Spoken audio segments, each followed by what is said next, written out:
Hello everyone and welcome back to a new video. Another podcast episode today, even though I haven't released the previous one. But it's all good.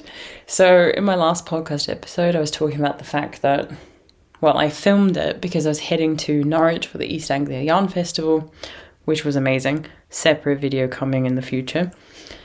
And so I was sharing off all the projects that I'd made to then give to people that I was seeing while I was in the UK, and some projects that I was going to send off to people in the UK. And everyone has their stuff. Everyone is happy, and it's just, I made some people cry. Like happy cry, but still, it's a lot of emotion.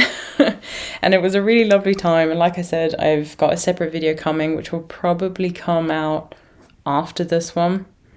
Just because I still need to, there's a lot more editing I need to do for that one, and I just want to make sure it's as good as possible.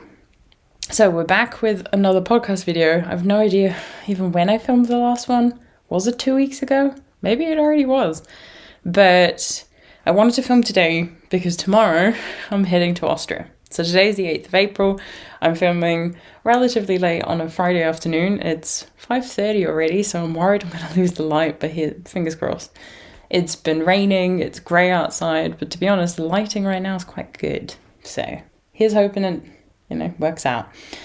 But because I finished some things that I'm going to be taking to Austria and leaving there, hint to what one of them could possibly be, I didn't want to leave this and then have to cut in footage, because I already have to do that for some of the finished things anyway. First things first, what am I wearing? I am wearing the Tulip sweater by Melody Hoffman. You won't be able to see the nice scalloped edge at the bottom, but you can at least see the jumper. So when I'm sitting down, it's quite surprising how the neckline wants to go up, but normally when I'm standing, it's more it's quite wide and it goes quite low. But I actually quite prefer it when it sits higher up. So I've got plans to make another one in some other yarn at some point. And so then I want to make the neckband much tighter, and I just have to figure out if I do a smaller stitch count, how many more raglan increases I need to do. Is the yoke depth going to be okay? So I just have to do some recalculating, but I quite like it. I like doing that. So that's what I'm wearing today. It's a very warm jumper, 2 strands of Nutiden held with a strand of Mohair, and yeah, it's one of my make 9s. I shared it in my last video, got it on today. And it is cold today, but it's quite warm in my apartment. So I've had my balcony door open, my windows open to try and get it as cold as possible in here so I can film while wearing this. It very much is more of an outdoor sweater than it is a wear at home sweater. But I'm quite happy with that. With spring coming up, it's still quite, cool outside, and it's the perfect jumper to be out in. So let's start with some finished objects. So the first one I've got is the reason that I'm filming this now. Well, part of it is also I just like filming. Let's just be honest. I like sitting here and talking about my knitting and sharing things. So I have finished Varde, however you actually say that, which is a shawl from 52 Weeks of Shawls. So I haven't washed or blocked it. I've woven in my ends, but I haven't cut them yet. Yeah. Is that woven in? Why does it not feel woven in? Oh no, I woved it. Anyway. Yeah, so this is for one of my grandmothers, who I will hopefully, if everything goes okay when I'm in Austria, see, and I can then give it to her. And it's a very wide shawl. I think 210 centimeters it says in the pattern. If you get gauge, I don't know if I have. But only I think about 50 centimeters, potentially even less. Down. Depth. That's the word I'm looking for.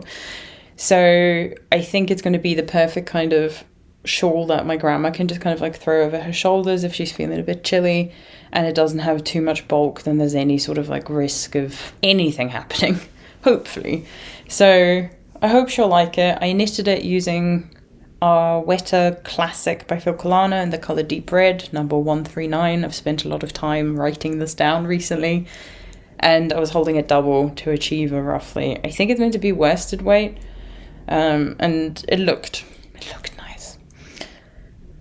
So, me and Shawls.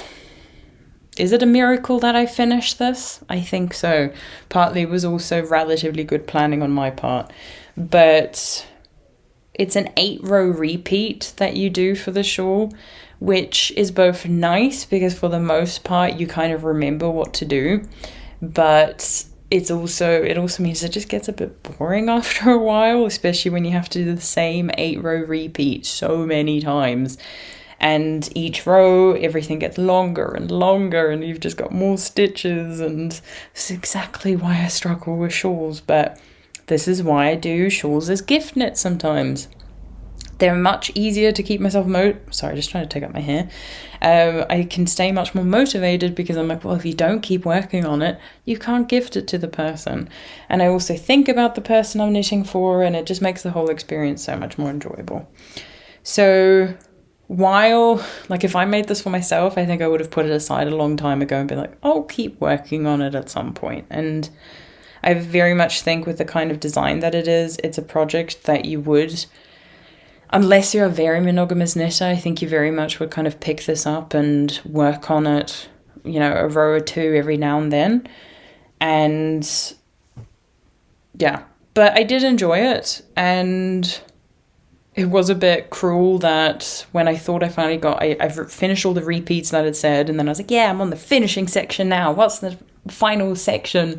Thinking it was just like knit a couple of border rounds and then, you know, bind off. No, the 8 rows that you had to repeat multiple times, you then had to repeat rows 1 through 7. Well, the first 7 rows, they're not actually called like row 1 and whatnot. And so I was like, oh, here I was celebrating that I was done with this. Nope, gotta go through it again. But I think it's worth it. It is really beautiful. And then you've just got these garter rows at the end that you then work after that almost full repeat before binding off. I didn't do anything special for the bind off. I just did a normal bind off, tried to do it relatively loosely because I wanted it to be a bit of stretch, as you can see, but not too much. Otherwise, yeah, I was just worried it would look all kind of like flimsy and weird. Anything else I wanted to say about the shawl? Trying to think. I have a feeling there was something else, but now I can't remember. There might have been something else, but it has completely gone out of my head. If I remember it, I will talk about it later. But I haven't washed it or blocked it just because I'm going to block it when I'm in Austria because I've got my blocking mats there, and that's going to make for a much more pleasant experience. So I'm not sure how much it will change. I'm expecting it to grow quite a bit, and then after it's dry I'll cut the ends and then eventually gift it to my grandma. Who knows? She might love it, she might hate it, she might wear it, she might not. But I'm happy. I don't think I would ever make it again. Just because, I don't know, it's not my kind of style, and shawls. I struggle with shawls. Let's just leave it at that. Then I have one more finished object, I have 2 more. 3 more in total. I have 4 in total. Let's start with the other 2. So, pardon me, on my way to the UK, I was working on the single sock that I was doing for Weku yarn still, which was the Woodland Walk sock. It should be socks, but I only did 1. And so I was knitting that as a sample piece. Weku Yarns was meant to be at East Anglia Yarn Festival, but couldn't join in the end. So Lydia had twins, and so therefore could not come. Fully understandable. And then Hannah, who's the other half of Weku Yarns, couldn't come because she got COVID. So that was heartbreaking that they couldn't be there, but I think from everything I've heard online, they seem to all be doing okay. And Truly Hooked was another person who couldn't be there. I think there were a couple of other people who were maybe hit with COVID. But in the UK, officially, if you've got COVID, you apparently don't have to self-isolate. So they could have still come to East Anglia Yarn Festival, and I am happy from like a health point of view that they made the choice not to. And let's not even talk about the politics going on in the UK and the government, but I think something that is really important to remember, though, is that it not just for these dyers, but for other dyers who've missed out on yarn shows because of COVID, who've made the decision to stay at home, even though they maybe didn't have to because of laws and regulations in the UK. I think it's worth pointing out that for a lot of people, hand dyeing isn't just a fun little hobby. It is either their main source of income or a big source of income for them. So not going to the show, which they've been prepping for, where people have also been setting aside money to spend, is a huge loss for them financially.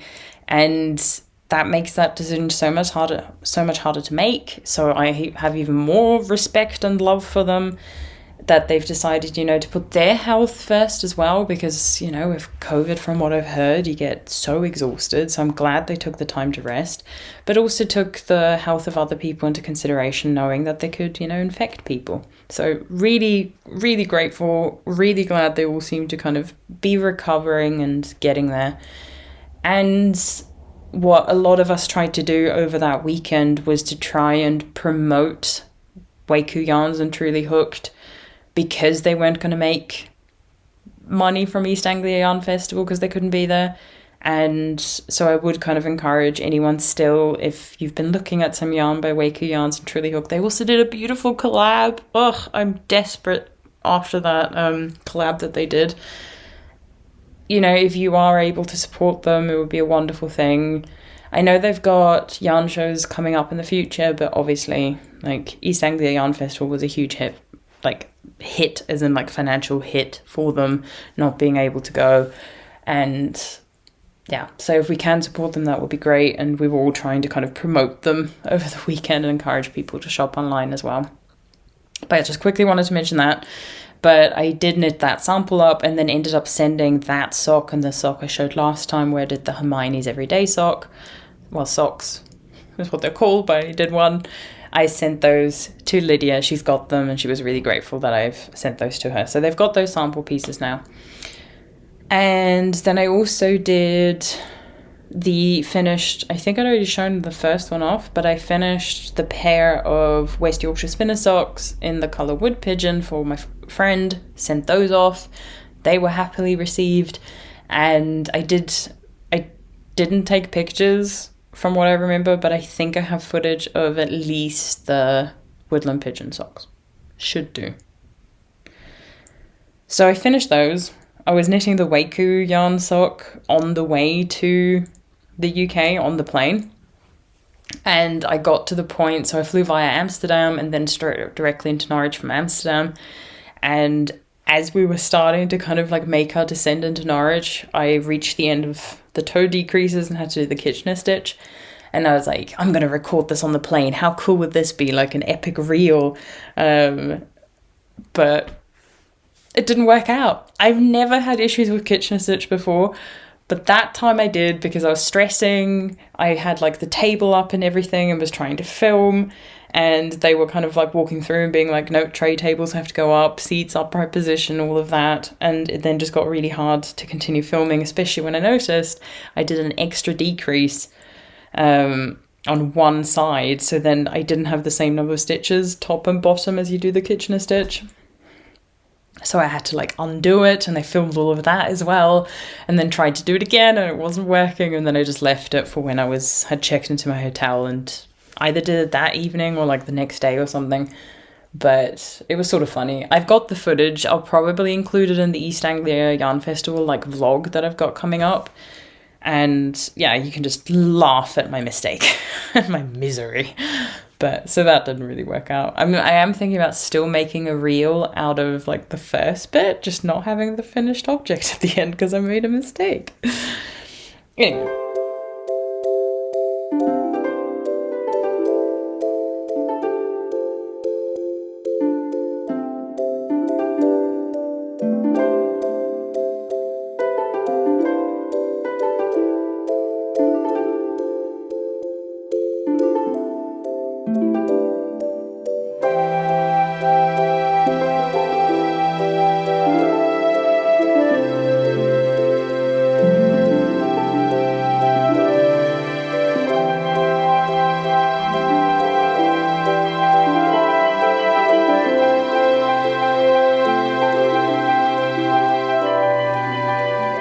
So the other finished object that I have is the thing that I was then working on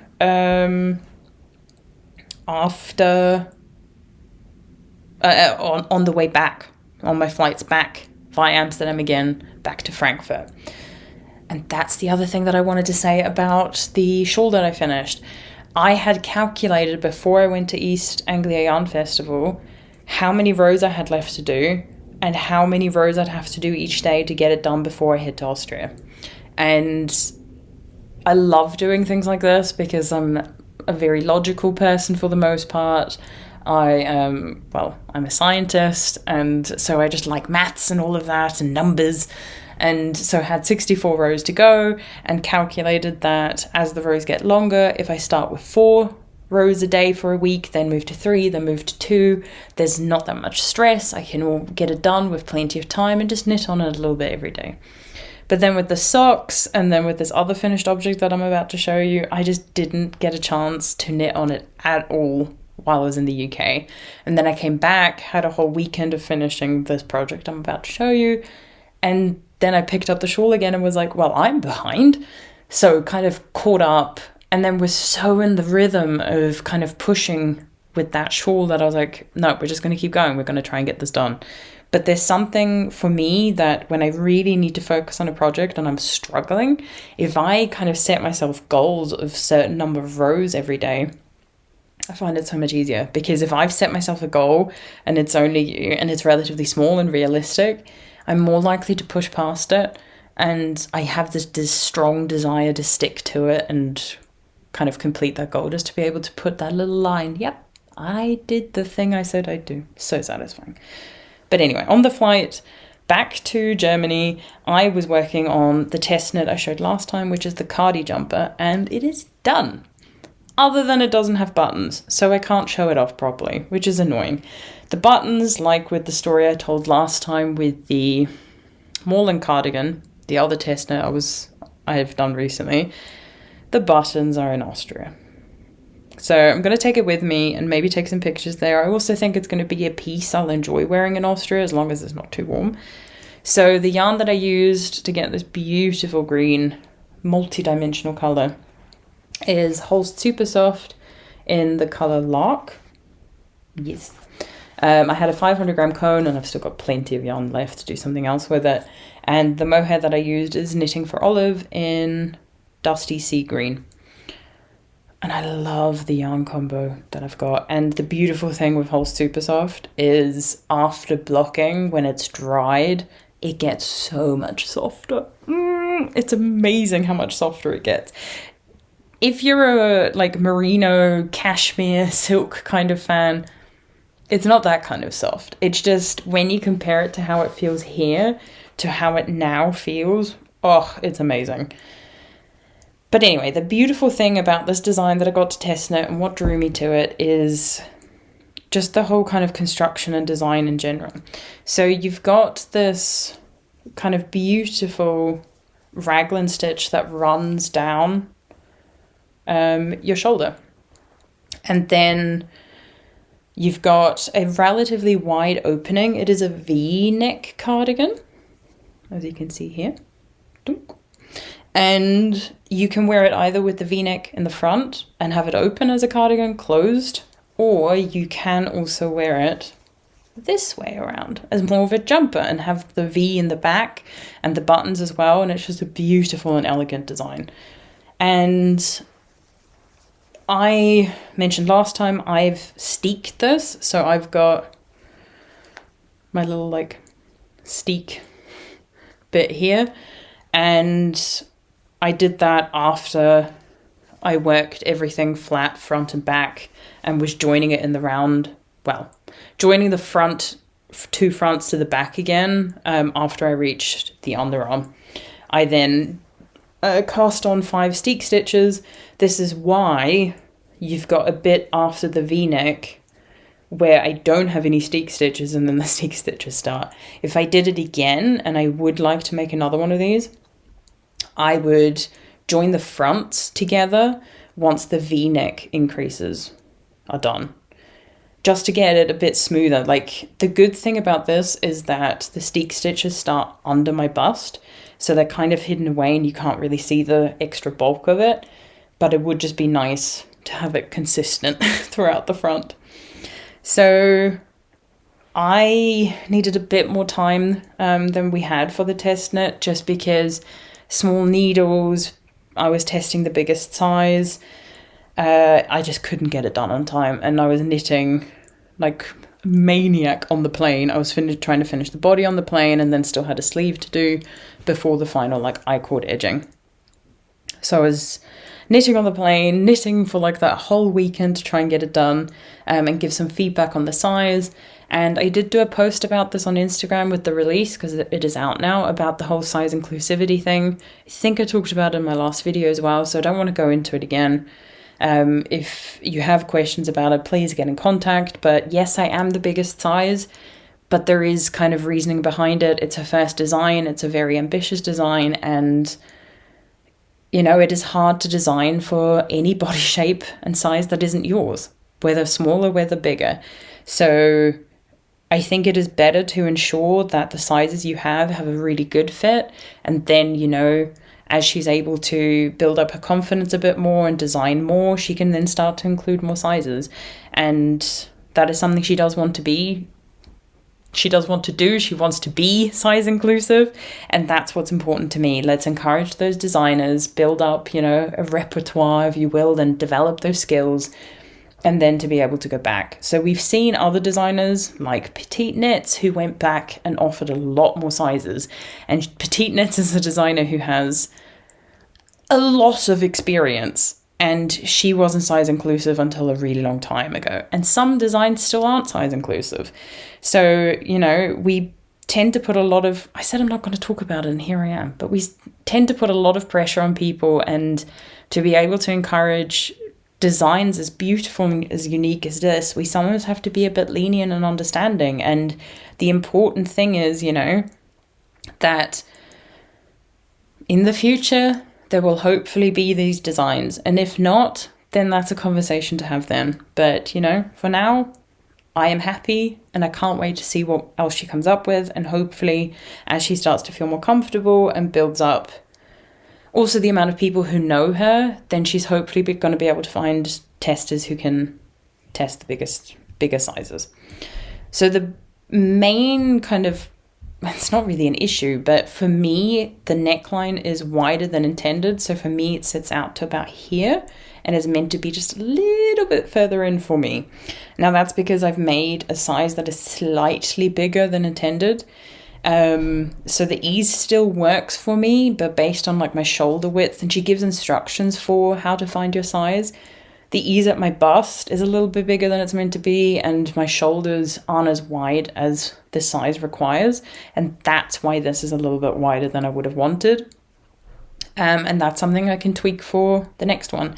And that isn't the fault of the pattern. That was my choice, but I wanted to test the pattern for her, and I'm still going to get a lot of wear out of this.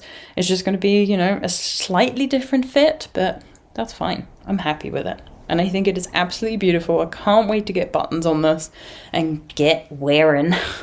But I'd love to make another one. Beautiful design. Those are my finished objects. Not as many as usual, right? How nice is that? We've got plenty of whips though. Don't expect anything dramatically different. My German video was an hour. This one will probably be an hour as well. So, whips.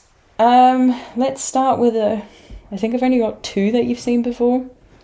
I started a lot of new stuff. Some of them justified, some of them, well, I guess they're all justified, right? Anyway. I have shown you these mittens before. So these are the Enderlaus mitts by Skandia. And I hate the fact I didn't finish this before the video, but I will finish them this evening. I'm on the thumb. I have a few more rounds of ribbing to do before I can bind off, and then I can wash this and block this one. So in my last video, I mentioned the dilemma of the whole thing of, I did one, was like, this is way too big. Realized I didn't meet gauge, went down to a 2mm. Yeah, 2mm for the ribbing, 2.25 for the color work. And I still haven't met gauge. Everything is still too big. I need to go down even further. But for me, this is already quite thick and stiff, and I wouldn't want to go down any further. So what I've decided to do is I'm going to stick with this, finish it, wash it, block it, see what happens. And if I like it, I'll make the second one. If it still doesn't look and feel right, then I'm just going to unravel it and use it for something else and see if I can find different yarn for it. But so hopefully you can see like the fit of it is definitely better. The problem is now it's a bit too tight here, and it's still, in my opinion, a bit too loose here. So it might just be that I need to accept the fact that this design just doesn't work for me, because I have got slightly odd hands, because I've got really big hands, and I'm quite broad here, but I am actually quite narrow here because I haven't got the biggest like fingers. They're long, but they're not like very big. So we'll see what washing and blocking does to it, but I might just have to accept these aren't going to happen. Which is a shame, because I think the colorwork design in these yarns is just so beautiful. But I might be able to just tweak the pattern to make it fit better for me. We shall see. But I'll finish that tonight, give it a wash and a block, and I don't leave until tomorrow afternoon to Austria, so I can hopefully then know, is this going to be something I'm going to cry about, or is this something that I'm going to be happy about? We shall see. But if I do make the second one, I'm going to unravel the bigger one and use the yarn from that to make the right-hand mitten, because they're both left-hand mittens. Because I don't want one big once more. So that's the end of last mitts. The other thing I've shown you before is the shawl for my other grandma. I've made a little bit of progress, not a lot, because I just finished those other projects recently. But last time I showed it to you, I had like a baby shawl. Teeny tiny, like for a doll. And I've got a little bit more to show now. So, first of all, the stitch markers one I got at East Anglia Yarn Festival from Woolentwitch. I struggle to say that, but I will have it linked below. I've always wanted some of her stitch markers, and I've just got it indicating that this is the front of the shawl, which is now easier to see than it was before, because I've got my contrast colour in there now. So originally I'm using Arwetta Classic by Filcolana again. My main colour is this kind of beigey brown. And my original plan for the contrast colour was Marzipan, which is a lighter colour, like a off-white, light beige grey. And I then kind of thought, is that going to be too neutral and too boring? And then I realised I had 2 skeins of this green, which I think is slate green, in my stash. And I was like, maybe I should try it. And asked my mum, and she was like, yeah, why not? So I've tried it, and I love it. It gives me Austrian vibes. I don't know why. It might just be in my head, but I don't know, there's just something about it. But currently the section that I'm working with the contrast colour and the main colour is you're working these short rows with the contrast colour, which I think is going to look so cool. So it's a couple of rows of that where you're always working a short row with the contrast colour, and then you move on to the lace section, the first section of lace with the contrast colour, and that's where I want to be at before my flight tomorrow. Because I would like to take this on the plane and try and knit the lace on the plane. I think I shouldn't have a problem. It depends how big the lace design is. I have to look at that later today, because I'll be kind of writing / drawing it out by hand. I just find that easier. I could go to the post office and print it out, but nah, I'll just draw it. It's fine. So I've got 2 skeins of each colour, and hopefully can try and get that done before I see my grandma after Easter at some point. If I really focus on it, I think it should be fine, especially because I love lace, and it's really just mainly a garter stitch shawl. There is some confusing stuff towards the sides. That's another thing I wanted to say about the shawl that I finished, is the 8-row pattern repeat was easy to memorize. The only thing that was tricky was the side stitches where you're increasing, to try and set those up correctly. So I always had to check, how do you start the row, how do you end the row? But as the rows got longer, it got easier and easier just to knit for a long time without having to check the pattern all the time. So that made it enjoyable, but also then tedious, especially with repeating the rows over and over again. But I'm actually really enjoying the Limelight so far, especially now that I've started with my second colour, and I'm excited to get onto the lace, and it's one where currently I'm feeling like I might make it for myself. See how I feel at the end of it though. Next, something that I started pretty much as soon as I got back from the UK, because I was just like, I've had enough. I've wanted to cast this on for so long. I think I've had the yarn since like middle of last year. It's been a decent amount of time.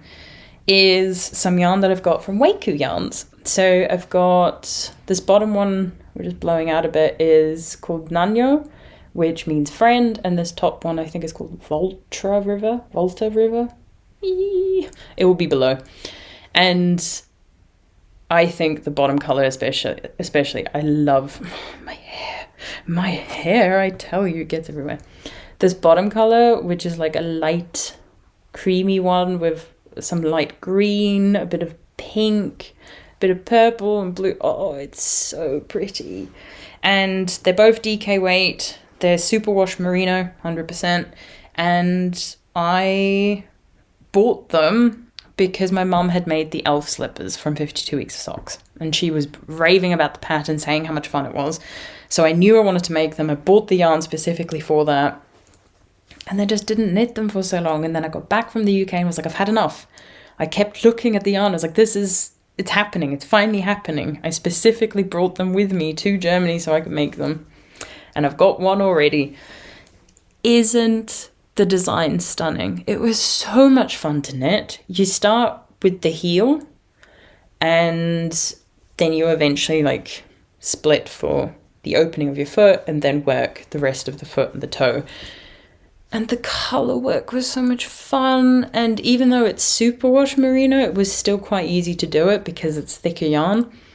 I think I'm really happy with the colour combo of Nanyo, the lighter colour, like changing colour, and then the blue, for the most part, staying consistent, but occasionally you get these like darker speckles. Amazing. The toe was interesting. I'd heard quite a few people talk. Well, my mum mentioned it was tricky. I've heard other people say it as well, because it's just different. So you've got the main colour running on the outside and the contrast colour running through the middle.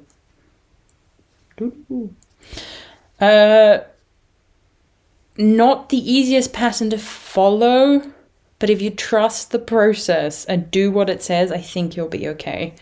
It's just sometimes it's not until you start working a section and you're like, but what am I meant to do here? And then you read a note that they've written and you're like, oh, I understand how this is applicable now. But yeah, so I've got a second one to knit.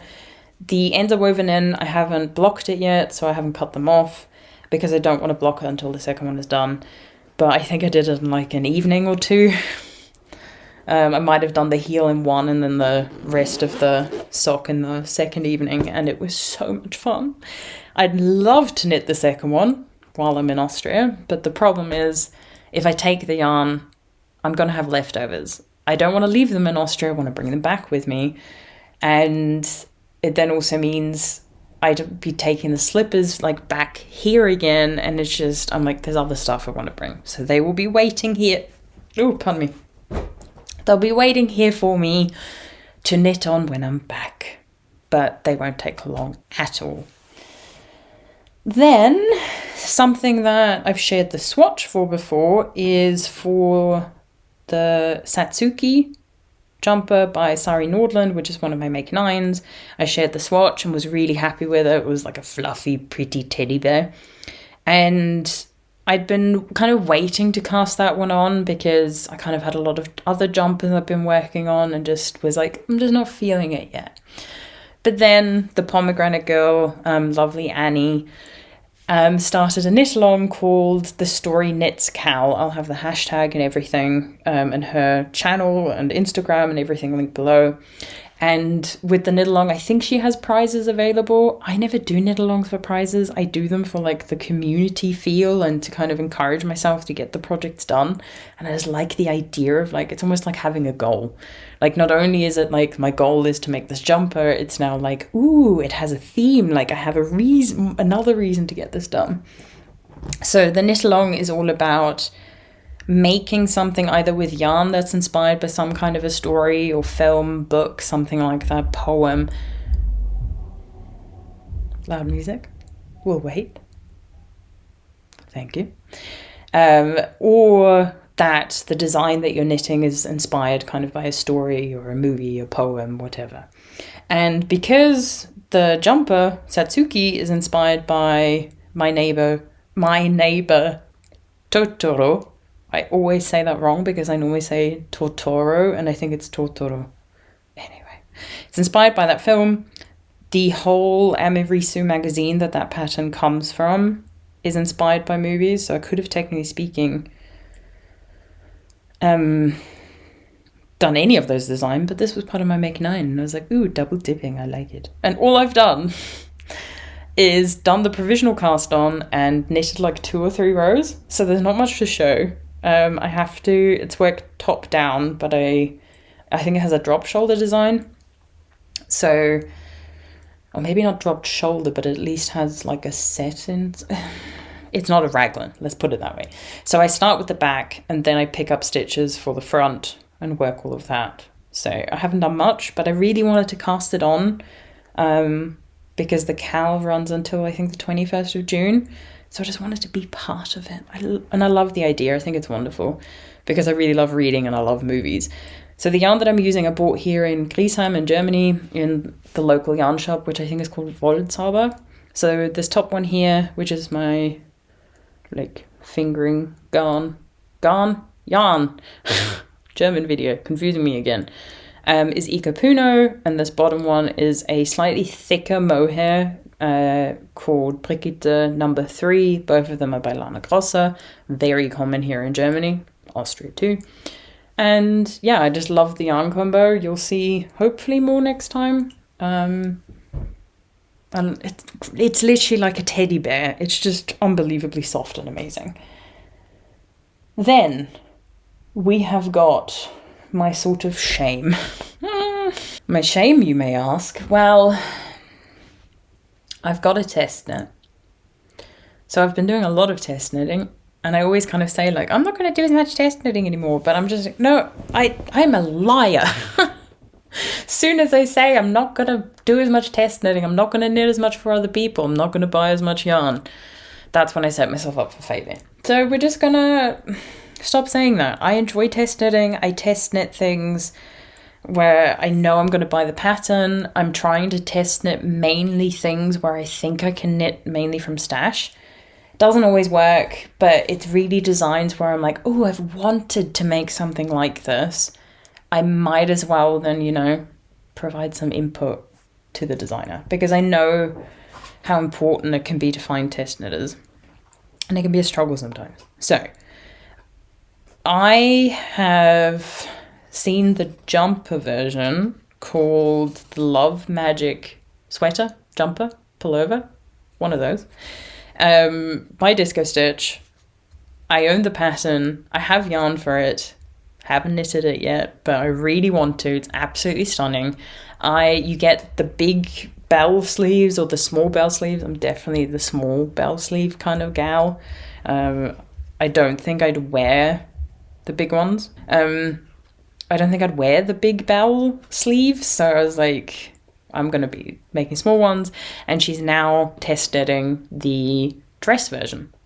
I've wanted to knit a dress for a really long time, and I was like, well, it would be amazing to be part of that test knitting experience. And I got picked for the small bell sleeves, and I'm so excited. And then the drama started with finding yarn for the project. And if you follow me on Instagram, you might have heard me whinge and complain on my Instagram stories. So I bought a couple of skeins of it, uses like a DK worsted weight yarn. And in the original design, she used hand-dyed yarn. And I was like, I can't afford that. I just can't. Not DK weight, maybe if it was fingering weight. And a lot of other people in the test group, from what I've seen, have been dyeing up their own yarn. So they've also been using officially hand-dyed yarn. And I was then kind of just looking around going like, I don't know what to do. So I just decided, I was like, because it's a relatively big investment, It's also, I want to make sure that with that much yarn, that much knitting, I'm going to wear the final thing. I bought a couple of different skeins of yarn, just a single one, just to see, to swatch with them, see how they work up, see how they feel, does it feel right? And I can then make that decision based on the swatches and then buy the sweater, dress quantity that I need of the one that I've chosen. And obviously money was also a thing, to try and make sure it wasn't going to cost me too much. So that was another thing. I tried to pick like different fiber contents and things like that to try and figure out what would work. I've never been so like stressed and anxious and worried about a yarn choice before. But let's start through the whole story. So this is Knitting for Olive Heavy Merino. I think the color is Dusty Petroleum Blue. I worked this up on 4.5mm needles, and I think you can maybe see it's just a bit too open. I don't like how much you can kind of see through it. It doesn't fill out as much as I want it to. And while it is a more rustic merino, I think it's probably European merino sheep, not like I say this all the time, South American, Australian, New Zealand sheep, which are so soft.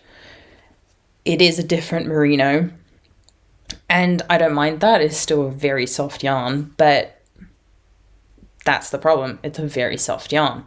So I'd be worried about how it would wear, especially when wearing a dress. You know, when you're sitting, your bum rubs on things when you're sitting. I'm just going to say it. And so I'd be worried about how much it would pill and wear. And just at the back as well, potentially. And obviously the underarms, but that isn't as much of a problem. You can't see it. But when you're then walking around, you don't want the back of your dress to not look nice. So then it was also, you know, like how much of a structural thing, like how strong is it regarding like keeping its shape and structure. And this one's so like crinkled already, and I didn't even mistreat it that badly. That implies I mistreat most of my swatches. I don't, I promise. But I was just like, nah, I love it. And I think for a jumper, it would be amazing, but it's not happening for this dress. The next yarn I tried was by Erica Knight. That is the British Blue Wool, which is Blue Faced Leicester. And I love the color, but once again, it was a bit too like open and gapey. And I was like, no.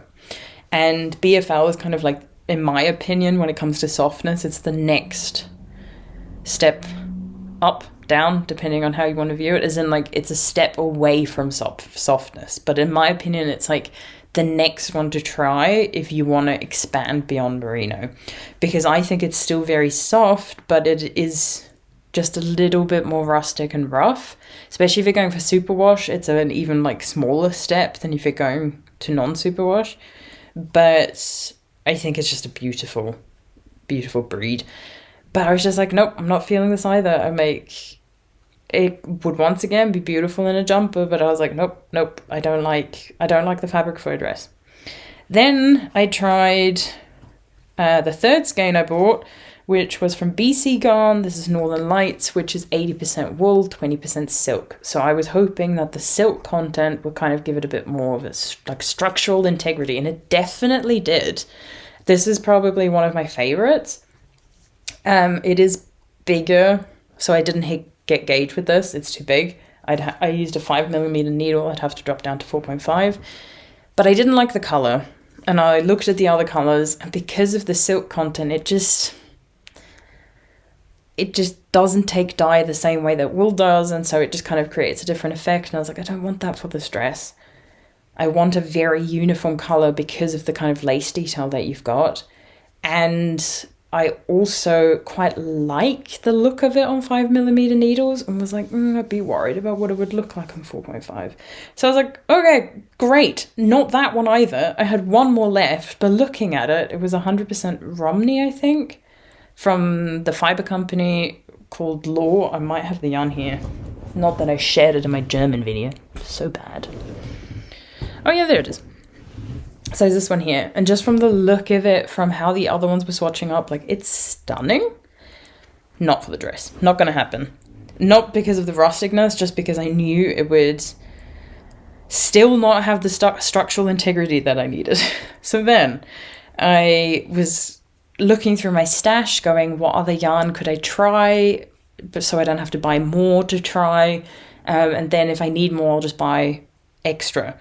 I then tried this Diggle DK by Woolly Knits on 4.5mm needles, and it's stunning. I love how this is swatched up, but I was like, not happening for this dress. Once again, I was like, I just don't like the look of it. Like, if I imagine it as the dress, I was like, I'm not going to wear it. But I did think, like, a sweater would be quite nice in this. And part of me also then thought, I am not a slipover fan. I don't do slipovers. I just don't see the point in them. I don't think they'd suit me, not that I think I've ever worn one. But then Sophie, the Knit Pearl Girl, dared to release the Tony slipover, and I love it so much. I think it looks beautiful. And so I'm thinking about maybe knitting it up in this yarn. The only problem might be that because the Tony slipover has texture, that with the kind of tweediness you've got to this yarn, it might not work, but I can swatch up and see. And I should have plenty of yarn to knit that one up. So, once again, I did a variety of swatches and was like, great. I now know what I could sort of use each of those yarns for if I bought, more of them, or just made like a hat or something, I don't know. But I still haven't solved my problem of what yarn am I using for this test knit. And I was miserable. I was devastated. I was just like, well, I might have to drop out because I have no idea what yarn to use. And I was like, no, come on. Let's think about what else you've got in your stash. And then I remembered. When I knitted and bought the yarn for the Varde, whatever, I struggle. I'm sorry that I mispronounce things and then almost sound insensitive when it sounds like I'm making fun of it. Anyway. So when I bought the yarn for the shawl I knit for my grandma, the Varde, I had also bought not just the Arwetta Classic I ended up using, I bought some Peruvian Highland wool in a similar red because it was the correct kind of weight of yarn and I wouldn't have had to hold it double or anything like that. But I was worried that I know the Peruvian Highland wool isn't meant to be as soft. I'd never worked with it though, I'd never even touched it. So I bought it just in case and was like, bought the 8 skeins it said I would need. And I was like, it's not too expensive and I know I'll use it for something else if I don't use it for that shawl. And then I was like, nope, it's got to be Arwetta Classic. So then I was like, I have that yarn. I could try and swatch with that. And then I was like, oh, I don't want a red dress, at least not that deep red. I was like, it's just not going to work for me. And I was like, well, I guess I'll just swatch with it and then I can maybe pick a different color. And then I remembered that at one point when I placed an order with a wool shop that's based in Berlin, I think it's called Wollen Berlin, I had placed an order for something else and then was like, I'm going to put a single skein of Peruvian Highland wool in the color Juicy Green into my cart because I want to finally know, since I first heard of this color, what does it look like in person? This is what it looks like in person. It's a very bright green. It's not coming off perfectly. That's a bit more accurate. Like, it is a very bright, intense green. It's juicy green. I love it. I loved the yarn as soon as I saw the colour, but this is what I'm using already because I've started. Now, I only have 1 skein of this, but I did, after the swatch and I got gauge, I started.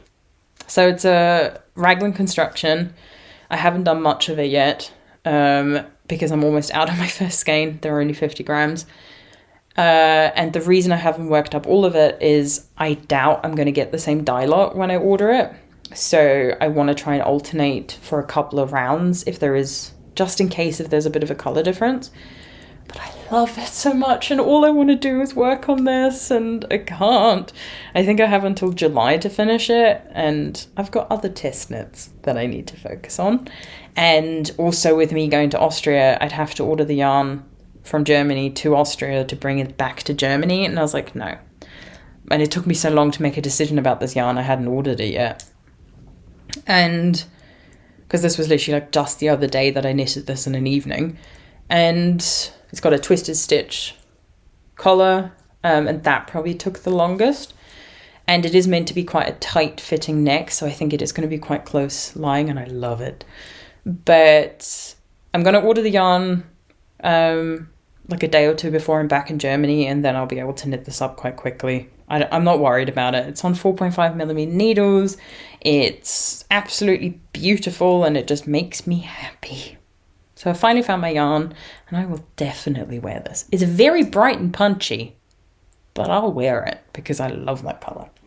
So then, more test knitting, because one is never enough. So I have been following Park Williams, who's Park and Knits on Instagram for quite a while. She's friends with Jessie May, and it's just her whole, like, the things she designs and just her pictures and everything are stunning. And I've been signed up to her newsletter for quite a while, and have where she kind of does a call for testers.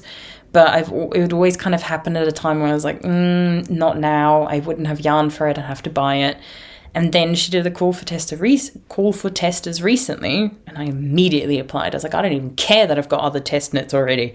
I was like, I can do this. And it's for the No sweatshirt, which I think is quite cool. So it's a jumper, raglan jumper, with a hood. So it's like a little hoodie, and I've wanted to make a hoodie for so long. So I'm really excited, and I did a little swatch, literally little, because sometimes I can't be bothered to do a full swatch. And I already had done another swatch with the same yarn. This is Holst Coast, so it's 55% wool, 45% cotton. It was just a different color, and the color can sometimes impact how the yarn like swatches up. It can also be, you know, different batch and things like that. So I got gauge on 3.75mm needles. This is the color Old Gold. I love yellow.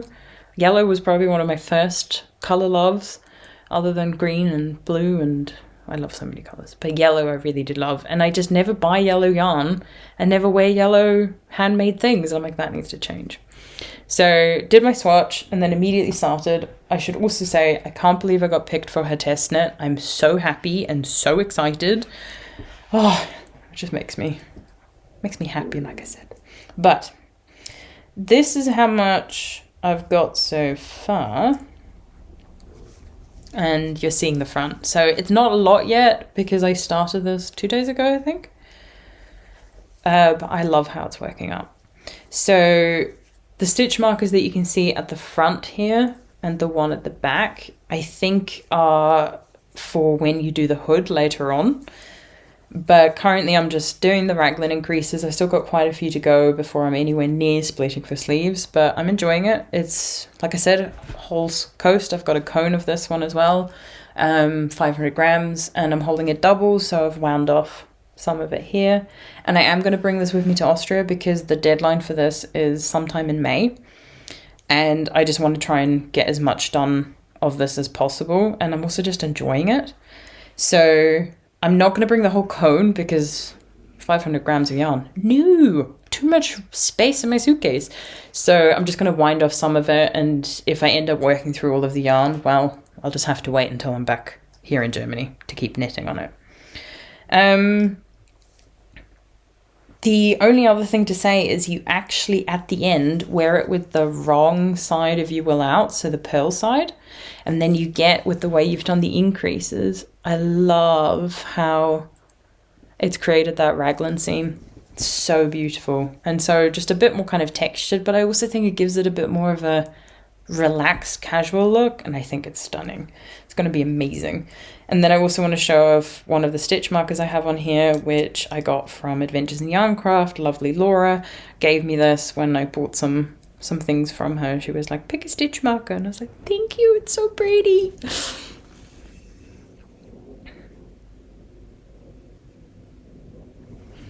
Yeah, so absolutely beautiful. You can buy them online, and she hand makes them, and I think they're absolutely amazing. So that's another test that I've been working on. And speaking of stitch markers, I didn't share one. So on my Love Magick dress test knit, I've got a stitch marker I also bought. I didn't pay for that one. I got that for free. But I bought this one from Hannah from the Corner of Craft, and it's a little bee, and she hand makes these as well. And this is a beaded stitch marker.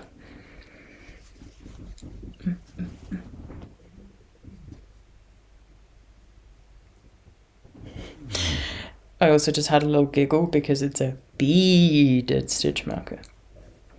I'm so funny. People don't know how funny I am. And then another test knit. I feel like I should be adding in like the dun dun dun music. Because, yeah, of course she's doing another test knit. Because who doesn't want to be stressed? But I'm not. The deadlines for the 3 of the test knits I've got end up working out that one's in May, one's in June, one's in July. So plenty of time. While I was in Norwich, I also quickly took the train to Cambridge for a day, met up with Sophie, the knit pearl girl, and then also met up with Iris, who also designs patterns and also has Hook and Light with her sister. And I love their yarn. And I've test knitted for Iris before, but it's been a while since I've done one. So when she was calling for testers for this design, which is the sundial sweater, I was like, yes, please. And I was lucky enough to get picked. Did my little swatch. Originally there was a bit of a like confusion with yardage. So I was like, oh, I'm going to have to buy yarn because I've got nothing at home. But then that all got sorted before I made the purchase, because once again with like traveling, I was like, I don't want to order it and then it gets sent back and all that. But yeah, so I'm doing this entirely from stash. Same thing with this cone. I already had this in stash. So this is also done entirely from stash, which is really nice. I might have to buy a skein of Mohair, but I'll see how I go. I did this on 3.25mm needles and I didn't actually hit gauge. I have to go up. And I think it's going to be okay. It will create a very light drapey fabric, which is what it's meant to be. This is a little bit stiffer than what I think it's intended. And it's also smaller than the intended gauge. So the yarn that I'm using is Holst Supersoft. Can you see how obsessed I am with Holst currently? I see why people love this yarn. So this is Holst Supersoft in the colour Spring, which is a really beautiful light green. And then the Mohair is a Knitting for Olive one in Dusty Artichoke. So stuff I already had in my stash. So I've got 6 skeins of the Mohair. And that's the one where I might need a little bit more. Just one more skein, just because depending on how accurate the yardage is, because you have to kind of, the designers have to estimate it as best as they can, and sometimes it can be a bit off. And I might get lucky that even with me having to probably make it longer, both in the body and the sleeves, I might be fine, but I might not be fine. But so we'll see once I start working on it. And then the Supersoft is not a cone, not even the normal cakes that you buy. It's something I bought directly from Holst, which is their 200, is it color bags, I think. And you get 200 grams of the yarn, and it's just like the ends of, I think when they've produced them, where it's like not enough to make up another 50 gram cake of it. And so then I've just got like a variety of different ones, and in a package you get at least 200 grams. Sometimes I think you get more. And I've got 2 of those, so plenty of yarn. And like I said, 6 skeins of this, where I might buy one more. And I haven't started it yet, but I've got my needles ready to go, my Chiagu ones, to cast on the collar, because I'm taking this with me to Austria as well. So I haven't taken all of the yarn. I've just taken 2 skeins of Mohair and maybe like slightly more than 100 grams of the, more like I guess 150 grams of one of the 200 gram packs. So I will work on the No Sweatshirt test knit probably first, and then kind of alternate with this one. But first I need to actually focus on the Limelight for my grandma. But yeah, so I'll have plenty to work on while I'm in Austria. No stress about that. Plus, I'm also going home to all my yarn stash. So originally the plan was not to bring anything, but then, you know, I signed up for all these test knits, and I really want to work on all of this stuff. There are 3 designs I'm really excited and impressed by.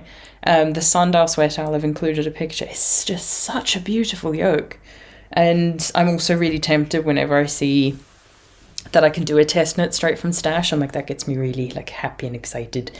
Not that I thought I could at first, but I can now, which is really nice. And if I have to buy 1 skein of Mohair, I'm willing to spend the like €9 I have to. That's not a big deal. I do have more projects, but because we're already at an hour, I'm going to leave it there. That's also what I did for my German video. I was like, I've got more that I haven't shared from my previous video, but I'm going to leave it and show them when there's a bit more progress on them, because they've been projects that I've slowly been working away on. And I think they'll be more exciting once I've got more progress to share. And then the only other thing I have is a giveaway. So I was really struggling to figure out how I wanted to do this giveaway, who to open it up to, and because when I was at East Anglia Yarn Festival, I used some of the money that I've earned through YouTube to buy yarn. Bringing it back here to kind of, you know, let people in the EU experience some UK hand-dyed yarn. And then I was like, yeah, it seems really nasty to just, or not very inclusive to be like, at first I was like, only people like in Germany and Austria, and then I was like, no, it should be EU. And then I was like, yeah, but what happens, you know, I think shipping wise, it doesn't cost me more to ship something to the UK than it does to like France, apparently, because it's international, or the difference is just very minimal. And I was like, nah, I'm just going to have it open. Anyone can enter. I've looked at the kind of shipping costs. It's all manageable. And the only thing to consider is that if you're outside of the EU, you might have to pay custom charges, which I can't do anything about. I can't pay them. I know they're frustrating, but that's something to consider, that if you do choose to enter, bear that in mind. So I've got 4 skeins of yarn, and one extra thing if someone is like, oh, I'd like to win something, but I don't want any more yarn in my stash. I've got too much already. Got you covered.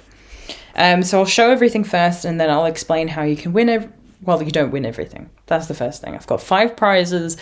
1 prize can be won by 1 person. So I've got 5 prizes for 5 people. 1 prize each. I just don't want people to get like their hopes up that they're getting all of it.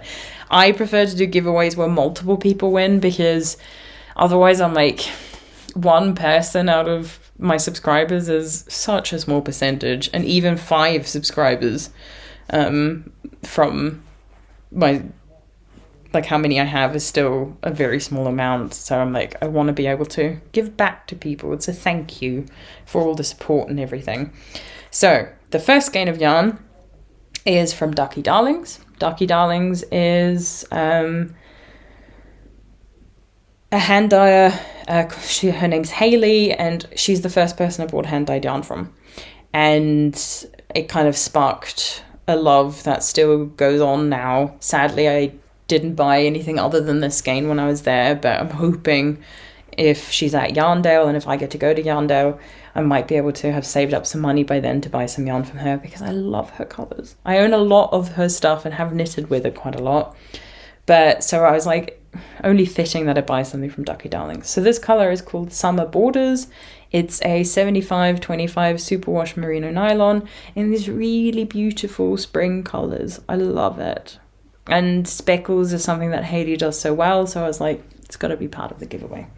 So I've got a skein from her. Then Castle Yarns is another dyer that I've bought from quite a bit, and I had done a sample knit for Jen, so I got 2 skeins of yarn as payment. And then when I picked those, like chose those, I also picked up an extra skein to give away for this giveaway.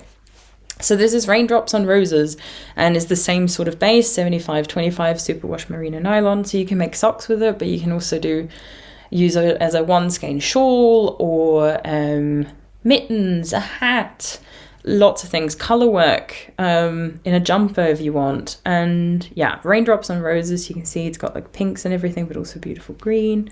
And I've knitted with Jen's yarn before as well. One of the first projects I showed off in my podcast is the Taha Moana shawl, which I knitted in her Moana collection. And yeah, I've got more of her yarn in stash as well, and I was like, she has to be included in this as well. And then for people who maybe don't want nylon, no, that's not the word, who don't want merino and want something a bit more rustic, I've got something from the Corner of Craft, Chromatic Yarns. This is her sturdy sock base, which is 75-25 superwash blue-faced Leicester and nylon.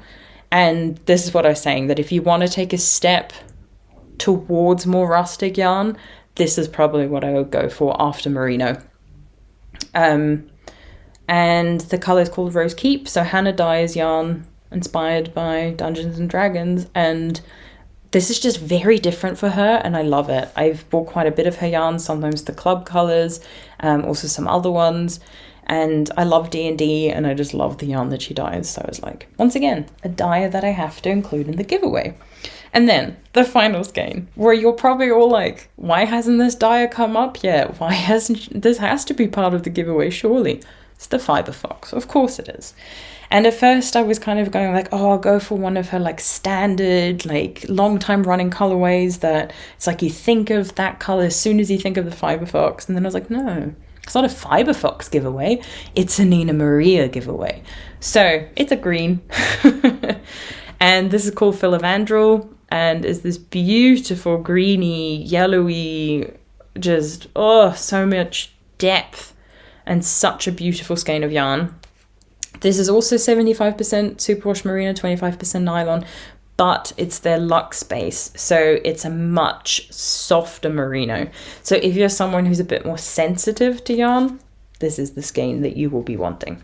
So I actually own the same colorway, but on their DK base instead of the luxe sock, and it's just so stunning. I'm probably going to make a hat with mine, but I'd love a sweater in this. So that's the fourth skein. And then the extra fifth prize that I have, which isn't yarn, is a stitch marker from the Corner of Craft. So I've got this little unicorn.